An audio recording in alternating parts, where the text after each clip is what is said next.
After 8 years together, I took a hit for my surgeon boyfriend. Milton Woodard vowed I could ask for anything. Everyone assumed I'd seize the chance to propose, locking him down for good. Instead, I looked him in the eye and said, "Let's break up." Then I walked away without a backward glance. Milton smirked, betting with his buddies that I'd come crawling back in under 3 days, calling me a desperate lapdog chasing his attention. He was dead wrong because I'd been reborn. In my last life, I proposed to him and won. Overwhelmed by the news, his first love threw herself off a rooftop and killed herself. Milton unleashed his grief-fueled rage on me. On our wedding night, he slashed my face and locked me in a dank, claustrophobic basement. When I got pregnant, he force-fed me supplements until the baby grew too big for me to deliver. I hemorrhaged, torn apart, and died in agony on the birthing table. Now, reborn on the day I saved his life, I was done playing his fool. The sharp sting in my arm snapped me back to reality. I was in the hospital's surgical office, a nurse gently wrapping the final loop of gauze around my forearm. She told me to keep it dry for a few days. Across the room, sprawled in an office chair, Milton Woodard scoffed. "It's just a scratch, and now you're acting like some delicate princess?" I didn't respond, my jaw tight. The other doctors in the room exchanged awkward glances. They'd all witnessed the chaos. A burly ex-con, fresh out of prison, had stormed in, brandishing a foot-long knife. That blade was meant for Milton's heart, but I'd thrown myself in its path, taking the hit. The gash on my arm, raw and gaping, had required over 20 stitches to close. My silence seemed to rile Milton up. His face darkened, his eyes glinting with frost. "Don't be so dramatic. I said you could have anything for saving me. What's with the attitude?" Milton and I had been childhood sweethearts, inseparable since grade school. But somewhere, along the way, his tone shifted to this condescending one, like he was a king addressing a peasant. All his warmth and tenderness were reserved for his first love, Cheryl Harper,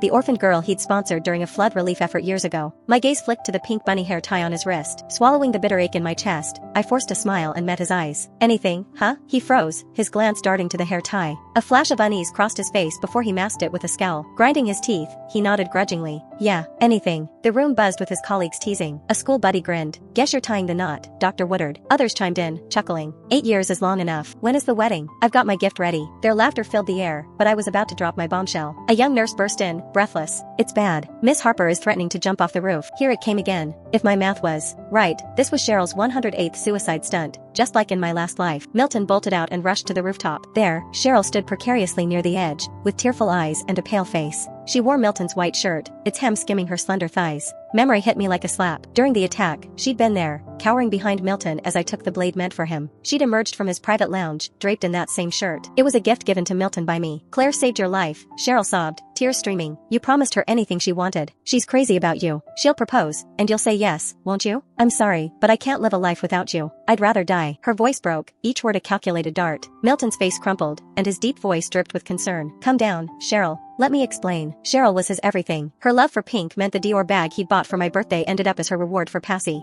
her finals. Her fear of thunder had him racing to her side in the middle of the night, leaving me alone in our bed. Once, at my grandfather's funeral, there were no flights available. He grew anxious when Cheryl called him crying. Milton snapped at me. Can't he pick a better day to die? He'd promised me eternal, unconditional devotion when we were teens. But by 26, when he met 18-year-old Cheryl, that devotion had a new address. In my last life, jealousy consumed me, leading to my ruin. This time, I was done with him for good. Cheryl's hysterical wails pulled me back to the rooftop drama. Milton had managed to calm her and bring her down. They clung to each other, their bodies pressed so close it turned my stomach. His lips trembled as he kissed her forehead repeatedly, murmuring, "Thank God, you're okay." Cheryl shook in his arms, sobbing. "Are you marrying Claire? If you are, I should have jumped." Milton wiped her tears tenderly, his gaze flicking to me, cold and predatory. "Marriage is just a formality. In my heart, you're always number one." He sighed theatrically. "Claire has been with me for 8 years. I don't love her anymore, but she saved me from drowning once. And she has been like a maid ever since, always there to care for me. I owe her that much." The onlookers gasped, their pitying stares burning into me. Yes, I'd pulled him from a frozen lake when we were kids, sparking our romance. But he acted like my sacrifice was a leash I used to chain him. If I'd known he'd become this, I'd have let him sink then. Their pity grated on me, and I broke my silence. "Milton, I'm swamped. When are you keeping your promise?" He smirked, smugness oozing. "So desperate to lock me down, huh?" He rubbed Cherry's earlobe, comforting her, then turned to me with mocking indifference. "Fine, name the date. When do you want the wedding? Since you're so hellbent on marrying me." "Oh." I cut him off, calm as a still lake. "Let's break up." His head snapped up, his eyes blazing with shock and fury. "You're dumping me?" Ignoring Cheryl's gleeful expression, I met his glare evenly. "Yep. What's this? Another one of your games?" He scoffed, unconvinced. "Everyone knows you've been glued to me since high school. Like a stray dog I can't shake. You finally get a shot at a ring, and now you're bailing?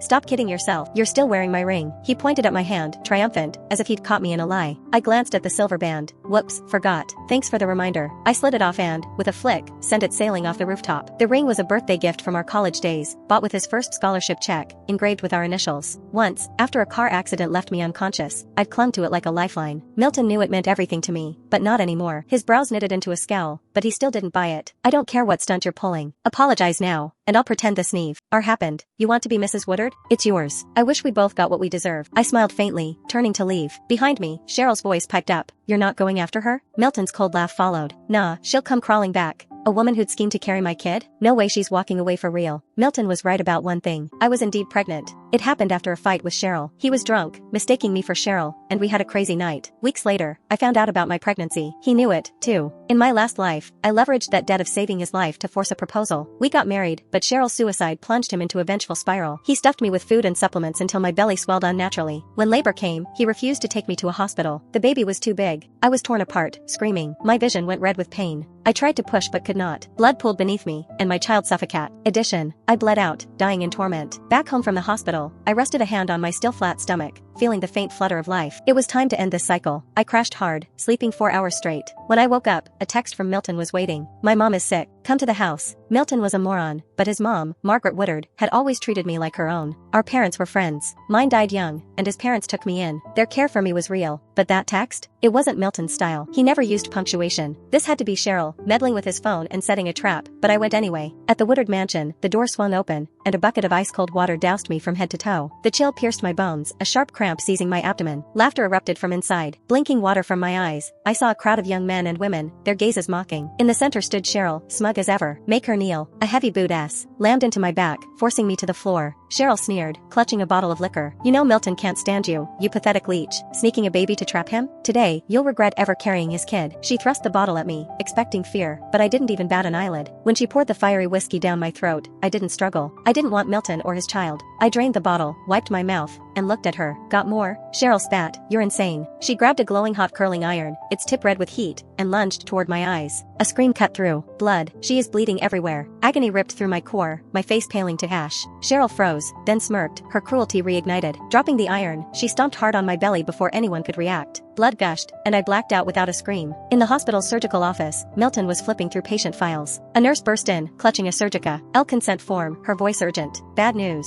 It's Miss Gallagher. He cut her off, his voice flat. We're done. Don't mention her to me, she pressed, frantic. She's been rushed in by ambulance with a massive hemorrhage. We need to transfer blood bags from another hospital. Sign the consent, please. Milton glanced at the form, then, with a smirk, tore it to shreds. You think I'd fall for this? Didn't expect her to bribe you all. She is obsessed with me. She'd never lose my kid. Even if she's dying, I'm not signing. He brushed off her pleading tug and strode out, flipping his phone to do not disturb to block any further schemes. That night, past 10 p.m., he switched it off. His screen lit up with over 100 missed calls, including dozens from the hospital dean. Frowning, he muttered, Claire, bugging the dean now. Talk about shamelessness. He called to apologize, but the dean's voice was ice. Get back to the hospital, now. The line went dead. Puzzled, Milton drove over, ignoring Cheryl's pale, fidgety expression in the passenger seat. The dean always valued his work, and he didn't get the sudden venom. He was ready to give me a piece of his mind for stirring up trouble. As he stepped out of the elevator, a sharp slap cracked across his face. Stunned, he raised a hand to retaliate, then froze. There stood Margaret with swollen eyes. Mom, what are you doing here? He stammered. She roared, her voice raw with fury. You monster, why didn't you sign the consent? Because of you, Claire miscarried, hemorrhaged, and lost her uterus.